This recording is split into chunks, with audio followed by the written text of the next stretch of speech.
ব্যথা ভরা আখি মা মাগো মা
ঠাকুর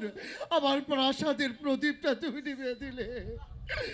আমি এখন কি নিয়ে বেঁচে থাকবো ঠাকুর আমার প্রাসাদের প্রতিটি কোনায় কোনায় যেন মা বেহুলা প্রদীপের মতো ধীরে ধীরে ঝলকে ঝলকে জ্বলতো আজ হতে আমার প্রাসাদ যে অন্ধকার হয়ে গেল ঠাকুর আমি কি নিয়ে বাঁচবো ঠাকুর বেহুলা আমার স্বামীকে নিয়ে সেই ভুল সব যায় তাহলে যে আমার স্বামীর অমঙ্গল হতে পারে যেভাবেই হোক আমার স্বামীকে আমার বোঝাতেই হবে আজকে আমার স্বামীকে নিয়ে ভুল সব যাওয়া যাবেই না ওই তো বেহুলা আর আমার বাসর ঘর এখান থেকে ঝিলিমিলি ঝিলিমিলি করছে নতুন মানুষ নতুন জায়গা হয়তো বেহুলা একা একা সেখানে বড্ড ভয় পাচ্ছি না আমি এখানে বিলম্ব না করে চলে যাব আমার স্ত্রীর কাছে বেহুলা স্বামী একই আমি আপনার জন্যই অপেক্ষা করছিলাম তুমি কাঁদছো কেন বেহুলা তোমার চোখে জল কেন বেহুলা বেহুলা তুমি জানো না তোমার চোখের জল আমার কিছুতেই সহ্য হয় না স্বামী বলো না তুমি আমার চোখে জল দেখতে পেয়েছো হ্যাঁ মানে মানে কি এই কথা আমার স্বামীকে কখনোই বলা যাবে না মানে হচ্ছে স্বামী কি হঠাৎ করে আমার মা বাবার কথা মনে পড়েছিল তো তার জন্য একা একা ভাবছিলাম ও আচ্ছা এর জন্য কাঁদতে হবে ঠিক আছে কালকে প্রভাতে বেলায় তোমাদের বাড়ি হইতে আমি তোমাকে ঘুরিয়ে নিয়ে আসবো তাই তো হয়ে গেল আহ স্বামী আপনার মুখটা তো মলিল মলিল দেখা যাচ্ছে কেন বেহুলা স্বামী আমি যে কিছুই বুঝতে পারছি না আমি কি তোমাকে কোনো কষ্ট দিয়েছি তুমি আমাকে কোনো কষ্ট দাওনি আমি কি তোমাকে কোনো আঘাত করেছি তুমি আমাকে কোনো আঘাত করনি তাহলে তোমার এই ফুল সবজা রাতে তোমার মুখটা তো মলিন মলিন দেখা যাচ্ছে বেহুলা বলো স্বামী তুমি কি জানতে চাও